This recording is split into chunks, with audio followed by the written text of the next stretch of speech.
both the Muslim movement and the Christian movement and modern political systems, Western systems particularly, you might say, are all in various ways committed to peacemaking. How do you bring that about?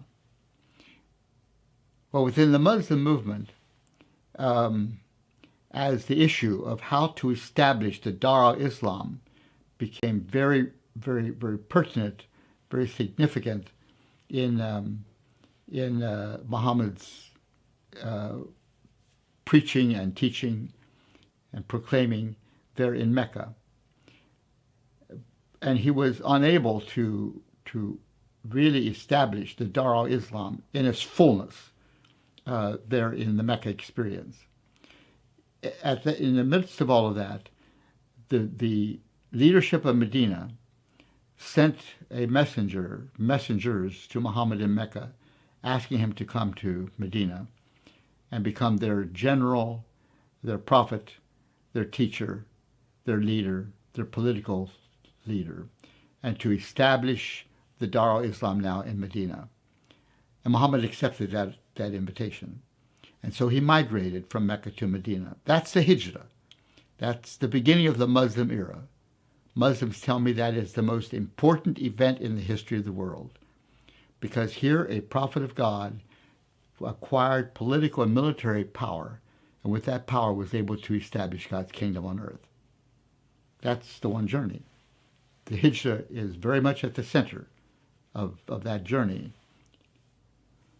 Now Jesus, earlier on, was facing the same challenge that Muhammad faced in how will the kingdom be established.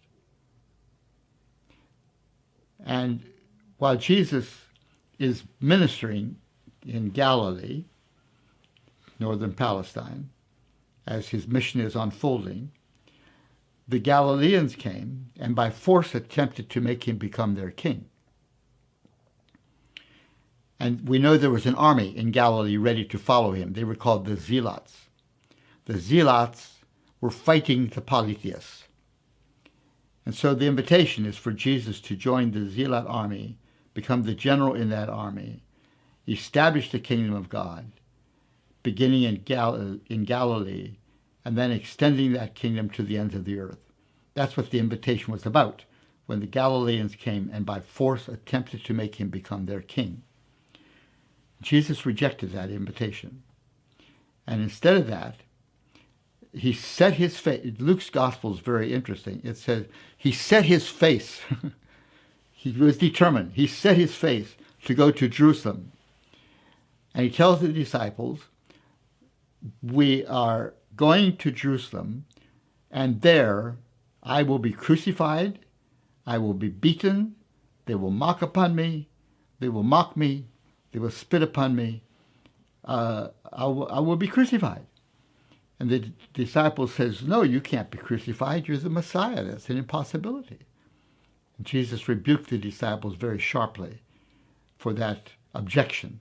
He said, you don't understand the way of God, where the cross and the suffering of the cross are at the very heart of God's redemptive love for humankind.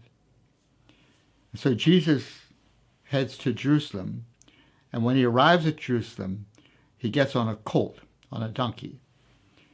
Why? The prophet Zechariah, many years earlier, had prophesied that when the Messiah comes, he will ride a donkey.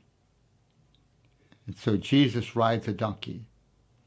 And then we go on to read in Zechariah that Zechariah describes the kind of kingdom Jesus, the Messiah, will establish as he rides that donkey into Jerusalem. And it's a kingdom in which there is no violence. He will put away the swords and the instruments of war, and he will put away political systems that dominate and confront and break in pieces. Rather, he will come as a proclaimer of peace. And he will establish a peace that is eternal and that will reach to the ends of the earth. That's the kind of kingdom he will bring.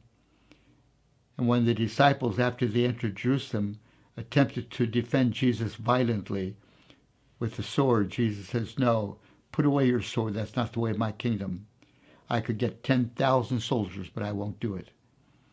I will go to the cross instead." So Jesus goes to the cross, and on the cross he cries out in forgiveness to those who have persecuted him and have put him on that cross.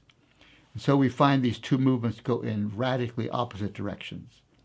The one finds the embrace of the political system necessary to establish the kingdom, and Jesus rejecting that path, choosing rather to go in the direction of the cross, where he cries out in forgiveness as he dies on that cross.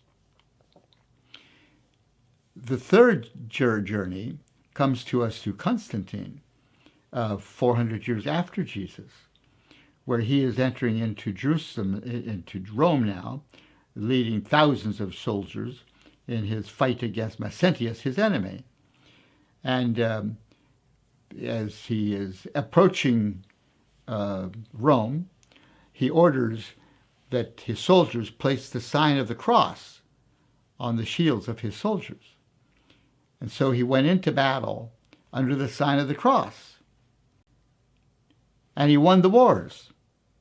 And his kingdom was established. His empire was established. A political military kingdom established by Constantine coming into Jerusalem, into Rome, as a conquering warrior under the sign of the cross. And Western culture has been in various ways affected and formed by that decision of Constantine to this very day. The wars of Kosovo, for example, were fought under the sign of the cross. Where did the Kosovaris get that idea? They got it from Constantine. Going to go to war? Make it a Christian war by putting a cross on your soldiers' shields. And so those are the three journeys which face our world today. And we need to decide which journey we embrace. The journey to Medina, the journey to the journey to Jerusalem, the journey to Rome. They are journeys that take us in radically different directions. Which journey do we embrace? That's a very important question. But the Anabaptists very, very clearly committed themselves to the journey of Jesus to Jerusalem. And at that time, why Europe was at war with the Muslim world. And the Anabaptist says no. That's not the path of Jesus. And so they refused to take the sword and refused to fight against the enemies of Western Europe at that time, and choosing rather to take the way of the cross. And it's why they were persecuted, and many Anabaptists were martyred for that commitment. They refused to take the sword to establish the kingdom.